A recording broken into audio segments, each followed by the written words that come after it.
Today is a day for events, it seems, as we not only have the Apple event but the Sony conference later on today as well. So we have some details regarding the Apple Watch Series 2 with built-in GPS.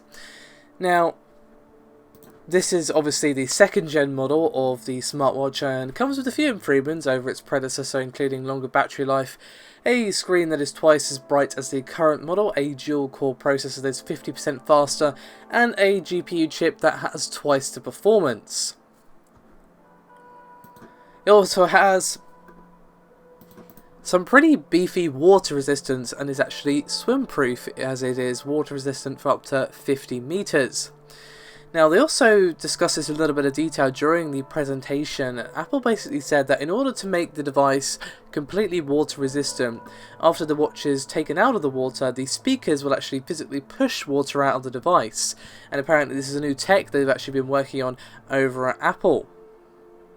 Basically confirming that the biggest group of consumers of this particular device tends to be people using it for exercise purposes, and to be honest, that actually does sound pretty nifty that you don't have to worry too much about swimming with it on or that sort of thing. I still feel weird about wearing electronics in the swimming pool, but at least you can do it, again, up to 50 meters.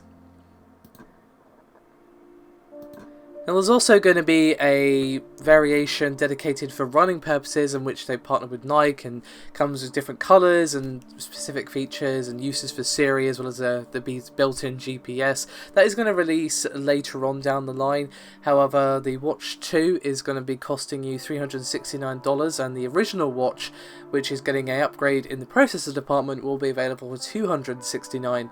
The watch will go on sale on December the 20th, and the Nike version will again be available in late October. Another thing regarding the Apple Watch is that a rather popular game is making its way to the device, and it is none other than Pokemon Go, and this was revealed by the Niantic CEO John Hank. This particular version of the game is a bit different to the mobile version, as you'd expect, and it is actually based on activity goals set by the player. So, say you go for a walk, it will register the distance and calories burned. You can also collect items, visit Pokestops, and attempt to catch eggs as you walk along, and this will be communicated on the screen, obviously, with a simple UI. And you'll also get a summary at the end of the walk, which will give you all the items collected, as well as how much you exercised. And to be honest, given how much that Pokemon Go has gotten people to sort of go outside and obviously walk about a bit more and explore their sort of areas around them and that sort of thing, this actually sounds like a pretty nice idea. I only hope that it comes over to Android devices and watch devices as well. That would be really nice. However, they are also developing a thing called the Pokemon Go Plus, which I have talked about before, knocked over a cup there, and that does allow similar connectivity for non-Apple Watch owners, but hopefully we do get actual support and conversion port, shall we say, over to Android smartwatch devices. However, the main star of the event was the completely water-resistant iPhone 7, and it was Phil Schiller of Apple, of course, who went over the 10 new features that this particular model is going to have. Now, the most noticeable changes that are probably going to be most pertinent to you are the dual cameras on the back of the phone and the headphone jack change. Now, as I've discussed before, they are ditching the 3.5mm jack and basically changing to a lightning connector for headphones. Now, Apple's new earbuds will come with a lightning adapter. However, for those who don't want to get rid of your headphones that you currently have with the 3.5mm plug, the company will also be including an adapter from 3.5mm to lightning.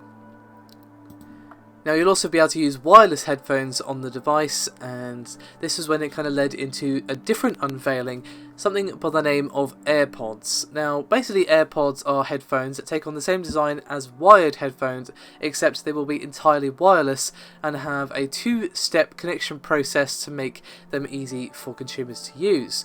Basically, you'll be able to access Siri simply by double tapping the back of the AirPod while wearing them, and talk into a microphone located at the bottom of the AirPod while on the phone, and the batteries on these will last about 24 hours before needing to recharge.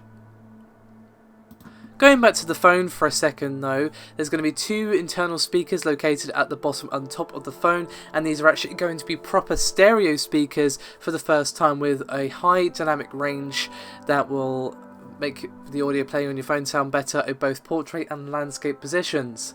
decent audio on a mobile is pretty damn key.